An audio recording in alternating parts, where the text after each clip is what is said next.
Bien, tout d'abord, bonjour à toutes et à tous. Je tiens à remercier l'ensemble des organisateurs et des organisatrices de m'avoir invité pour cette journée de réflexion. Et sur un thème qui est central, et on le voit aujourd'hui dans une société, la société française, mais on le voit à travers le monde, un regain de tensions, et parfois des tensions communautaires, qui dans les pires des cas créent des conflits très graves, des guerres. On l'a vu il y a quelques décennies en ex-Yougoslavie, on le voit aujourd'hui au Moyen-Orient, on le voit dans certains pays d'Afrique et dans d'autres régions du monde. Et on voit en même temps une montée de certaines formes d'intolérance et d'extrémisme en Europe, en Amérique du Nord et dans de nombreux pays à travers le monde. Et on voit donc que la question du vivre ensemble, la question de la cohésion sociale, la question de la paix, la question du dialogue interreligieux, interculturel, le dialogue des civilisations est une question centrale et qui se pose de manière globale. Aujourd'hui, on la pose notamment au niveau local. Il a été évoqué la question du contexte local à Annemasse, on parle de la question de la France, mais en même temps, quand on parle de notre contexte ici, il faut savoir que cette réflexion-là, elle est globale. Et elle a à la fois des éléments spécifiques au contexte qui peut être national, qui peut être celui d'une ville, mais qui s'inscrit dans un ensemble. Et je vais vous donner un exemple. J'avais été invité dans une université au Maroc, à Al Jadida, pour parler de ce thème-là. Le thème, c'était tolérance et vivre ensemble. Il y a quelqu'un qui m'interpelle et qui me dit « Mais pourquoi ils t'ont invité sur ce thème au Maroc ?» Parce que finalement, au Maroc, voilà, c'est un pays musulman, globalement, c'est une société monolithique. Et je lui ai répondu « Non, là, tu te trompes. Même si, effectivement, en termes de pluralisme, c'est peut-être différent de ce qu'on peut trouver ailleurs. Vous avez au Maroc des Arabes, des Berbères, des Sahraouis, vous avez une minorité juive, et vous avez même au sein des musulmans de différentes tendances, vous avez des musulmans pratiquants et non pratiquants, etc. Donc la question du vivre ensemble, de la cohésion sociale et de la pacification des relations humaines, elle se pose aussi là-bas, comme elle se pose partout. Et donc, le postulat de base, c'est de reconnaître que nous vivons dans une société qui est plurielle, et de reconnaître cette pluralité. Et la première question qui se pose à nos consciences, c'est quel regard on porte sur ce pluralisme. Et donc là, d'un point de vue islamique, ça a été rappelé précédemment par l'imam Abdallah, on a de nombreux versets coraniques qui font référence à cette diversité comme participant du projet divin à travers sa création.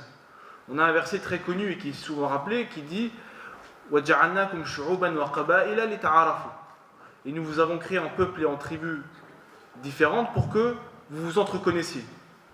Donc le premier élément ici, c'est que d'un point de vue islamique, en tant que musulman, on porte un regard sur la diversité qui devrait être un regard positif. Parce que la diversité, ce n'est pas un accident de l'histoire, ce n'est pas une tare, mais c'est un élément qui participe du projet divin voulu pour l'humanité et pour le monde. Et donc ça, c'est important. La manière dont on perçoit et dont on regarde la diversité. En termes de préambule, c'est quelque chose de fondamental. Et on a un grand savant musulman, qui est d'origine tunisienne, qui s'appelle Tahr Ben Achour, qui disait à propos de ce verset coranique, dans son commentaire, que la finalité de la diversité humaine était justement cette possibilité d'entreconnaissance. Il dit que c'était la sagesse derrière cette diversité. Et en fait, ce verset, il nous enseigne quelque chose d'important. Il nous dit que finalement, la diversité, elle peut être une source de tension. Et j'ai cité des exemples au début. Elle peut engendrer du racisme, elle peut engendrer de la haine, du conflit. Et ça dépend de la manière dont on la perçoit et de la manière dont elle est gérée. Une mauvaise gestion de la diversité peut engendrer des tensions très graves. Une bonne gestion de la diversité peut permettre un enrichissement mutuel. Et le premier élément, c'est comment je perçois autrui. Et c'est pour ça que il est important que lorsqu'on est confronté à l'altérité humaine, lorsqu'on est confronté à autrui, on doit le voir comme un frère en humanité. Au-delà de nos différences, au-delà de ce qui nous sépare, on partage cette humanité commune, cette appartenance à la grande famille humaine. Et c'est cette appartenance commune, cette perception bienveillante première, qui permettra de construire une relation d'abord de vivre ensemble et ensuite, ce qui est ma thématique, sur la question de l'agir commun. D'autres parlent de construire ensemble. Vivre ensemble, agir ensemble, construire ensemble. Parce que finalement, au-delà de la théorie, au-delà de parler simplement du fait qu'on doit vivre ensemble, parce que aujourd'hui c'est un thème aussi en vogue et à la mode, ça demande un travail. Le fait de considérer l'altérité comme mon frère en humanité, ce n'est pas un élément forcément évident. Vous savez, des anthropologues comme Lévi-Strauss et d'autres nous expliquent que face à la différence, très souvent la première réaction naturelle chez l'homme, c'est la peur, voire le rejet. Et donc ça demande un travail sur soi en premier lieu, travailler sur ses propres préjugés, travailler sur son propre regard. Et le deuxième élément, un travail dans la construction d'une relation. Et pour pouvoir construire une relation saine, ça passe d'abord par le dialogue, l'entreconnaissance et l'interaction positive.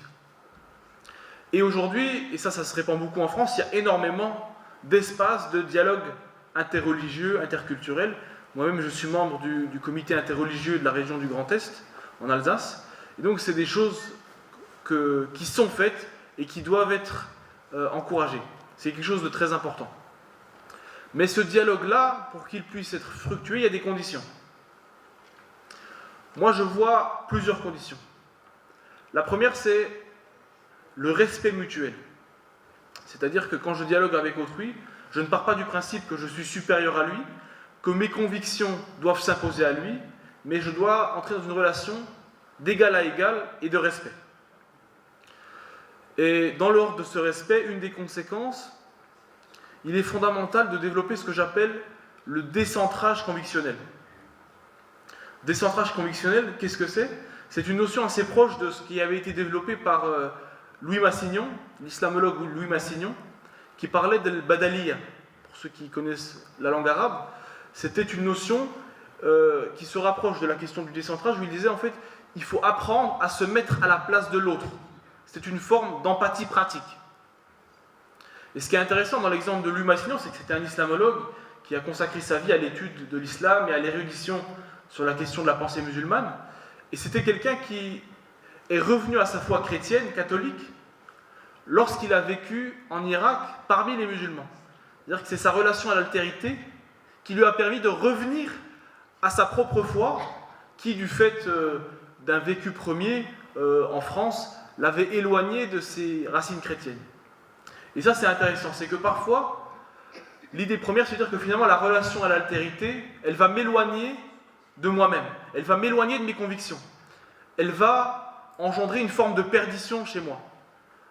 Alors que si on construit une relation avec l'altérité sur des bases solides et des bases saines, au contraire, cette relation-là à autrui, elle me permettra parfois de renforcer mes propres convictions intellectuelles, philosophiques et religieuses. Et c'est ce qu'on voit. Par exemple, si on prend le cas de la civilisation musulmane, elle a été à son apogée lorsque, en son sein, il y a eu des possibilités, des espaces de débat, de dialogue, d'entreconnaissance et de vie commune entre des chrétiens, des juifs, des musulmans et des gens de différents horizons philosophiques et religieux. Et donc ça, c'est important, la perception qu'on peut avoir de cet élément-là. Et donc sur la question du décentrage, qu'est-ce que ça veut dire ? Dire que moi, quand je viens échanger avec un chrétien, ou quand un chrétien vient échanger avec moi en tant que musulman, je ne dois pas simplement juger ses convictions à partir du prisme de mes convictions, mais je dois essayer de me décentrer de mes propres convictions pour rentrer dans son univers de référence à lui et comprendre ses convictions à partir de ses propres codes qui lui sont propres. Vous me suivez ? Merci. Il y avait même un applaudissement.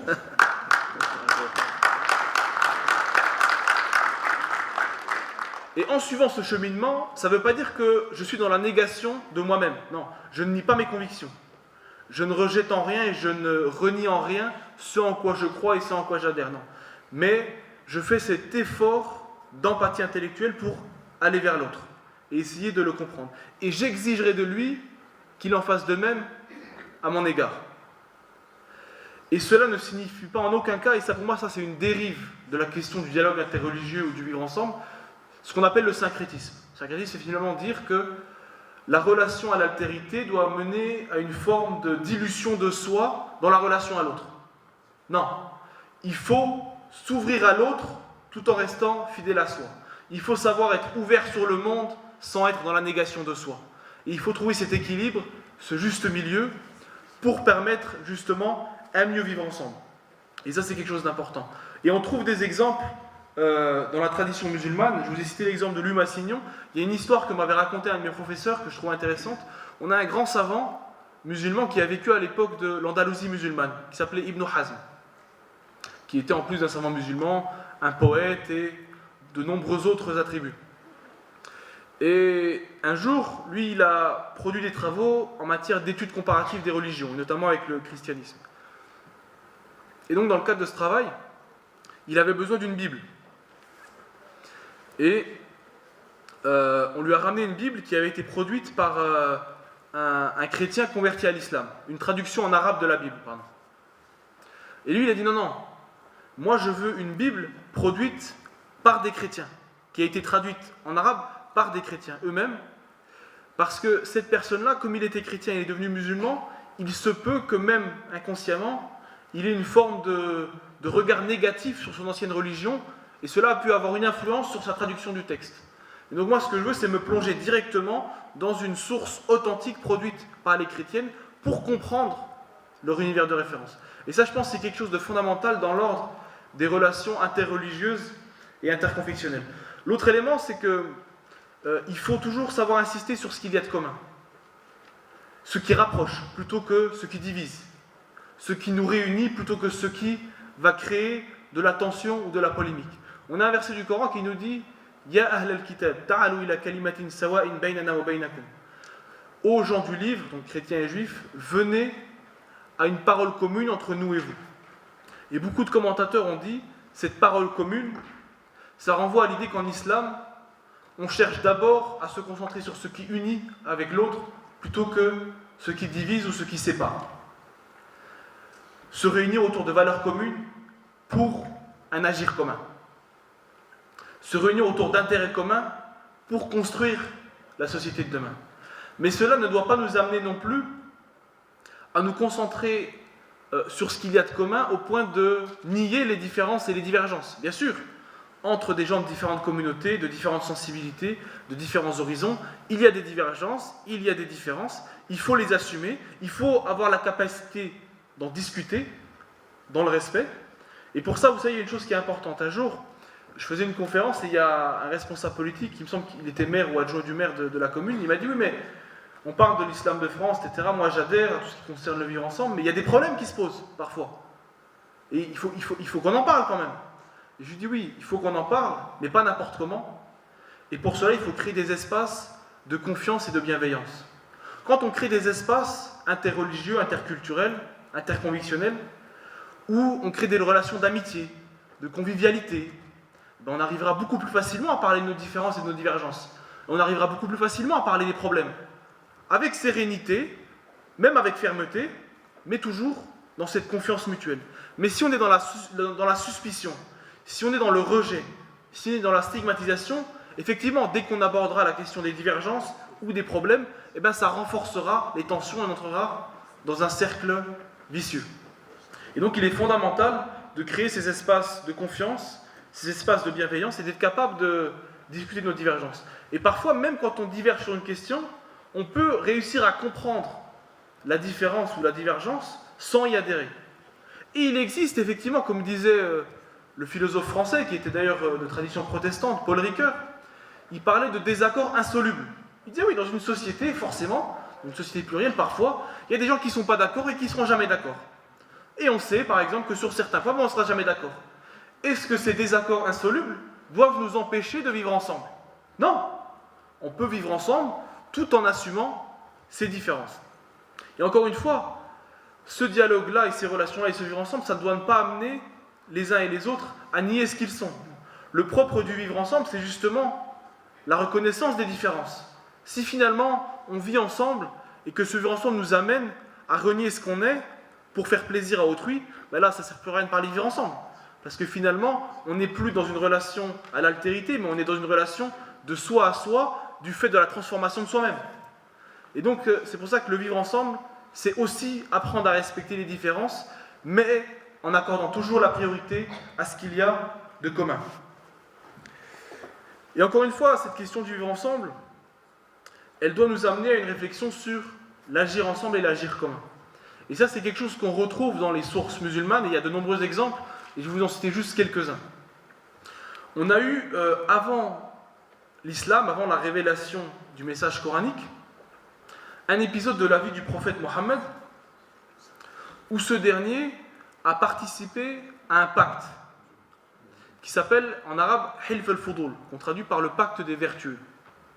Et ce pacte-là, en fait, c'était les notables de la Mecque, à l'époque, qui s'étaient réunis pour adopter une loi, pour adopter un code qui permet de lutter contre les injustices et de réparer les préjudices subis par des gens qui ont pu être lésés en matière commerciale ou dans d'autres domaines.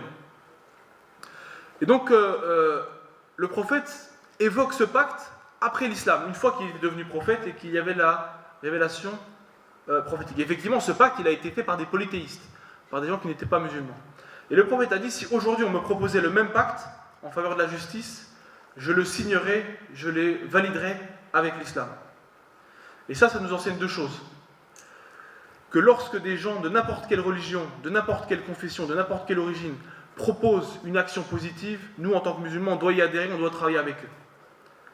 On ne regarde pas la source ou l'auteur, ou la religion de l'auteur du contenu, de l'action, mais on regarde justement son contenu et ce qu'elle a de positif.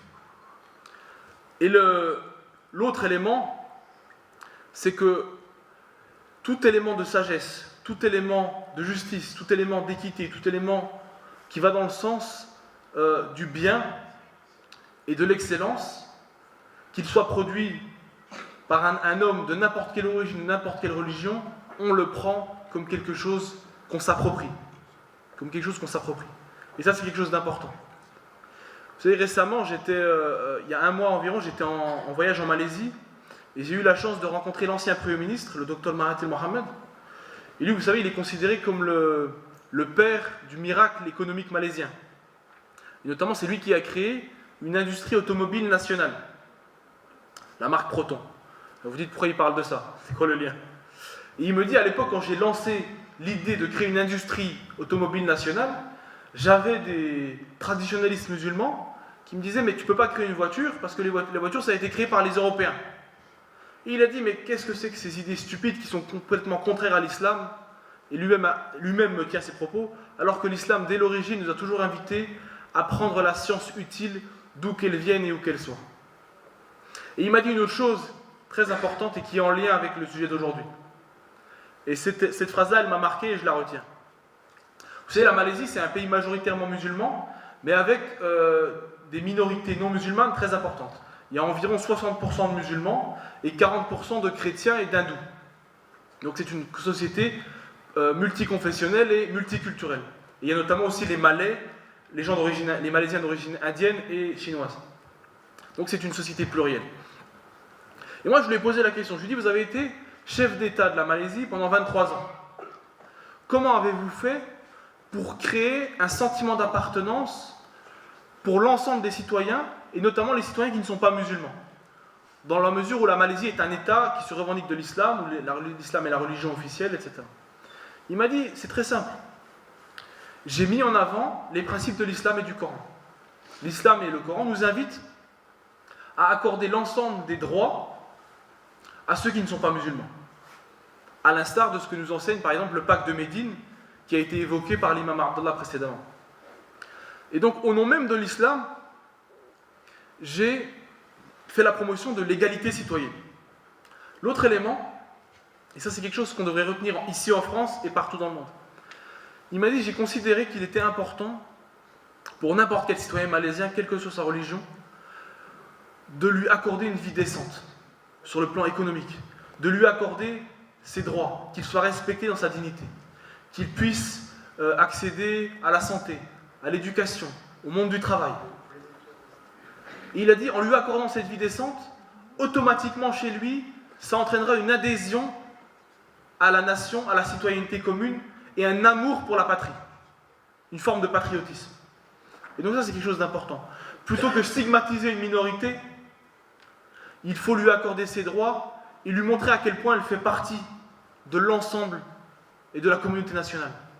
Il faut faire en sorte que les membres de cette minorité, religieuse ou ethnique, puissent avoir une vie digne sur le plan économique et social.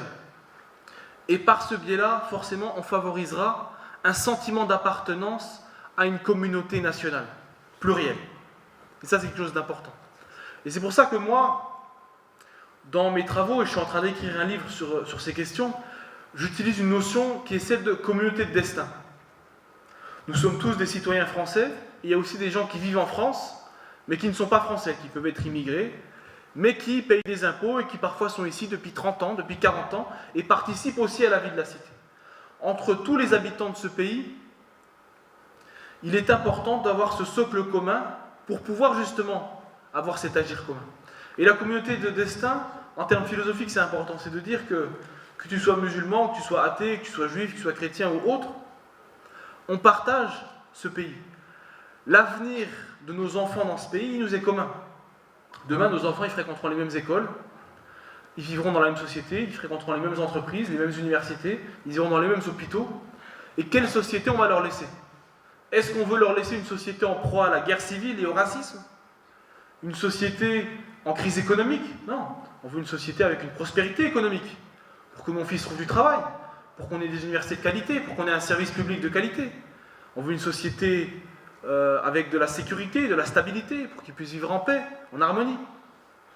Et donc, toute l'idée de la communauté de destin, c'est on a un destin commun, on a un avenir commun, alors à nous d'agir ensemble pour pouvoir laisser à nos enfants une société sereine et une société stable. J'en suis où au niveau du temps? J'ai encore du temps? D'accord. Parce que souvent je dépasse et je ne m'en rends pas compte. Encore 10 minutes, très bien. Donc voilà, vous voyez ce sens de la participation. L'autre élément, c'est quand on agit dans des causes communes, lorsqu'il y a un agir commun, ça crée des liens sur le plan humain. Parce qu'on peut parler de vivre ensemble, théoriquement, de réfléchir au cadre, comme je le fais là. Mais sur le plan pratique, à un moment donné, les choses se font très souvent par le lien. Et lorsqu'on agit ensemble dans des projets communs, dans la construction de l'avenir de notre société, dans des choses très concrètes au niveau local, dans un quartier, ça crée du lien social. Et aujourd'hui, vous savez, il y a beaucoup qui parlent de ça en France. Il y a une vraie crise du lien social. C'est-à-dire que les gens ne se parlent plus, ne se côtoient plus, par rapport à il y a encore quelques décennies. Et donc, des initiatives très simples, par exemple des repas de quartier, c'est quelque chose de positif. Des repas de quartier, la création de maisons de la fraternité. Le sport est un élément qui favorise le vivre ensemble. Tous ceux qui ont pratiqué un sport, le football ou autre, ont pu côtoyer des gens de différentes convictions, de différents horizons, de différentes religions. Et ces espaces-là, ils ont créé de l'amitié, ils ont créé de la fraternité, ils ont créé même à travers le sport un sentiment d'appartenance commun à une équipe, un intérêt commun dans le fait qu'on veut gagner ensemble et qu'on doit être ensemble pour gagner, un esprit d'équipe. Donc le sport, c'est un vecteur de vivre ensemble et c'est un élément de l'agir commun. Parce que la question des valeurs communes, c'est une chose, mais il y a aussi les intérêts communs. Quand je vous ai parlé tout à l'heure de la communauté de destin, c'est un élément qui concerne les intérêts communs. C'est-à-dire quand je dis que je veux que la société française soit prospère économiquement, c'est pour mon intérêt à moi, c'est pour celui de mes enfants. Et c'est pour votre intérêt à vous et l'avenir de vos enfants. On a des intérêts communs. J'ai participé au mois de septembre à un grand congrès à New York où on abordait aussi ces questions de dialogue interreligieux, etc. Et il y avait un haut responsable de l'ONU qui est intervenu, et il a dit, sur le plan national comme international, un des vecteurs du vivre ensemble et de la paix sociale, c'est le business. Lorsqu'on fait des affaires ensemble, lorsqu'on fait du commerce ensemble, on crée des intérêts mutuels, et forcément ces intérêts-là, ils vont prévenir d'éventuels conflits, d'éventuelles tensions. Ils permettent de promouvoir un mieux vivre ensemble et de pacifier les relations humaines. Je discutais une fois avec un intellectuel au Koweït, et je lui disais comment ça se fait qu'au Koweït, il y a une aussi bonne cohabitation entre les sunnites et les chiites, alors que juste à côté, à quelques kilomètres, il y a une frontière en Irak, ils s'entretuent. Et il m'a dit, il y a plusieurs éléments à ça, mais un des éléments, c'est que chiites comme sunnites profitent des avantages du système économique koweïtien. Donc il y a des intérêts communs. Chacun a intérêt que la société reste stable, unie et qu'il y ait une cohésion sociale. Et c'est pareil pour nous. Si demain, on continue à promouvoir les tensions, à promouvoir l'islamophobie, à promouvoir une forme de choc des civilisations, version française, mais ça va détruire, ou ça va en tout cas aller à l'encontre de la cohésion sociale et de la paix sociale. Et c'est dans l'intérêt de personne. On voit, et on a des exemples dans l'histoire, même dans l'histoire récente, de jusqu'où peuvent aller les tensions communautaires. Et c'est quelque chose qui est souhaitable pour personne et souhaité par personne. Et vous verrez, je vais vous donner cet exemple-là. Tous ceux que vous voyez dans les médias aujourd'hui, qui constamment attaquent l'islam, les musulmans, ou en tout cas, au-delà de l'islam et des musulmans, font la promotion d'une forme de haine, de détestation ou de conflit. Demain, si vraiment il y avait un regain de tension en France et que ça allait très très loin, ils ne seraient plus là. Ces gens-là appartiennent très souvent à une classe économique aisée, ils partiront à l'étranger. Ceux qui subiront les conséquences directes de la haine dont ils ont fait la promotion pendant des années, c'est pas eux. Ça sera nous. Ça sera les citoyens de base, de tous les jours. Et donc c'est pour ça que le vivre ensemble, il est important, parce que il lie finalement le destin de toute une population et d'un avenir. Et il faut savoir, et ça, je vais conclure là-dessus,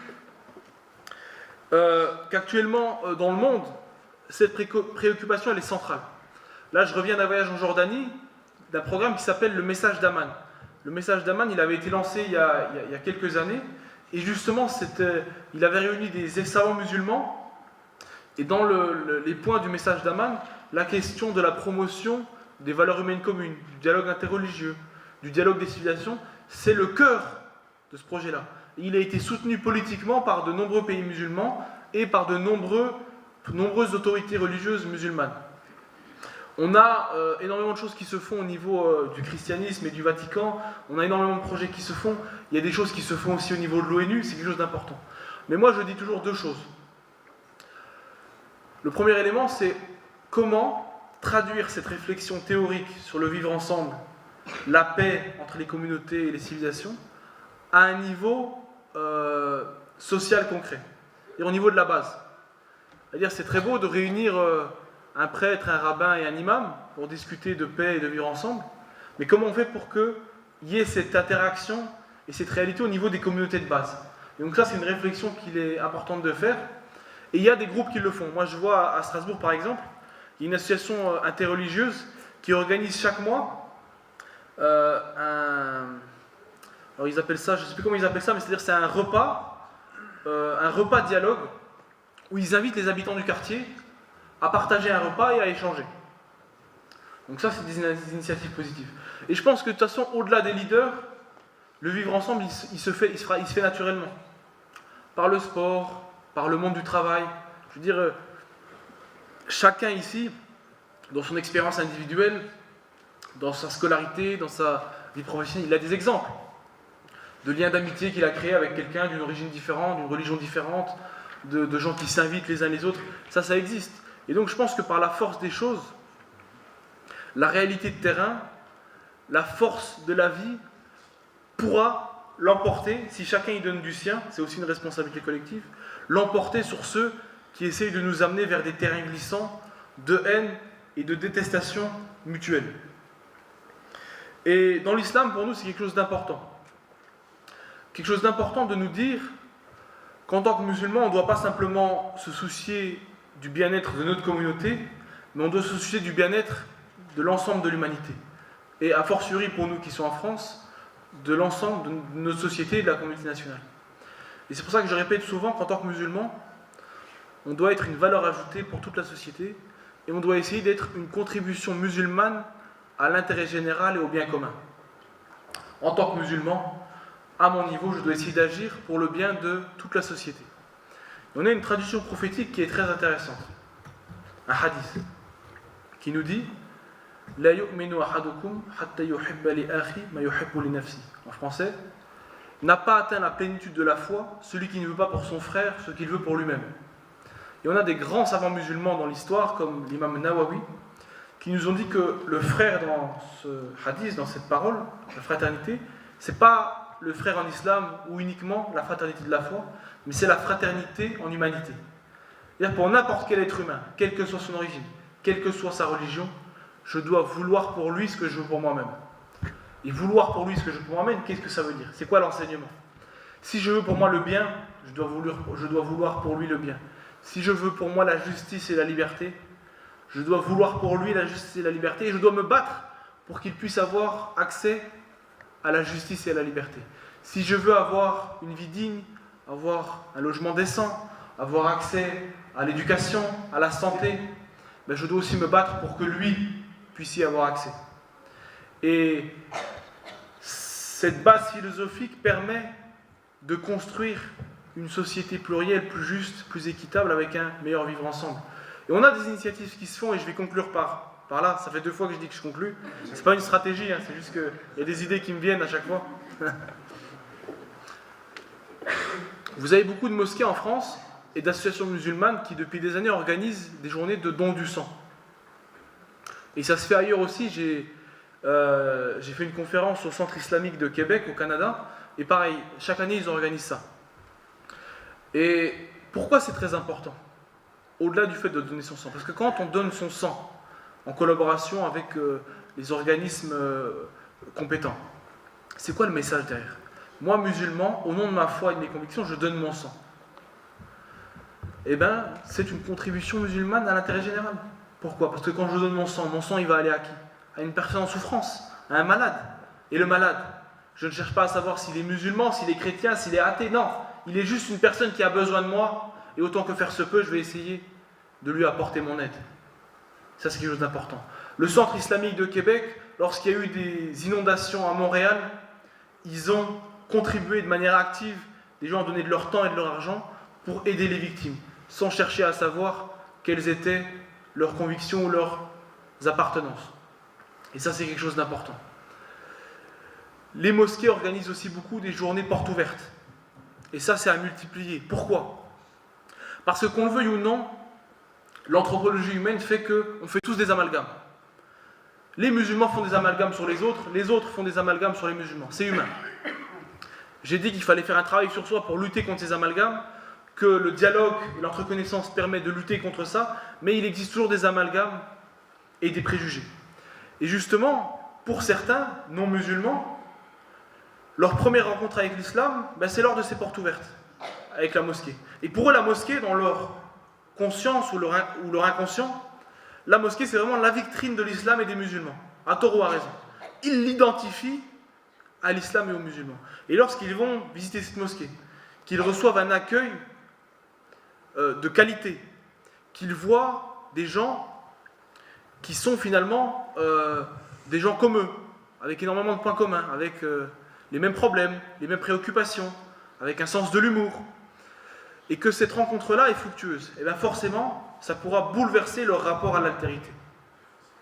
Et donc c'est pour ça qu'il faut multiplier les espaces de rencontres interconvictionnels, interreligieux, interculturels, et que tout à chacun ne minimise pas le pouvoir qu'il peut avoir sur le cours des choses.